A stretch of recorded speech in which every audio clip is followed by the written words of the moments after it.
2 కొరింథీలకు 6:9.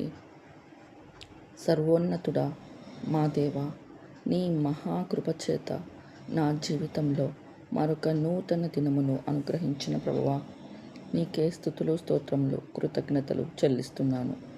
అయ్యా, జనులు నన్ను మోసగాడిగా భావించిన నీ కృపచేత సత్యవంతునిగా, ప్రజల కళ్ళకు తెలియని వాడినై ఉన్నా నిన్ను ఎరిగిన వాడిగా, మరణములో ఉన్నవాడి వలె అనిపించిన నీ జీవము చేత బ్రతికి ఉండేవాడిగా, శిక్షింపబడిన వాడినై ఉన్నా, చంపబడని వాడిగా, దుఃఖపడిన వాడినై ఉన్నా, ఎల్లప్పుడూ సంతోషించువాడిగా, దరిద్రుడనై ఉన్నా, అనేకులకు ఐశ్వర్యము కలిగించువాడిగా, ఏమీయూ లేనివాడనై ఉన్నా, నీలో సమస్తమును కలిగిన వాడిగా, అనుకూలమైన సమయమందు నన్ను దీవించి నీ రాకడ దినము వరకు శోధనను జయించు శక్తిని అనుగ్రహించమని త్వరలో రానున్న యేసయ్య పరిశుద్ధ నామంలో బ్రతిమాలి వేడుకొనుచున్నాము తండ్రి. ఆమేన్.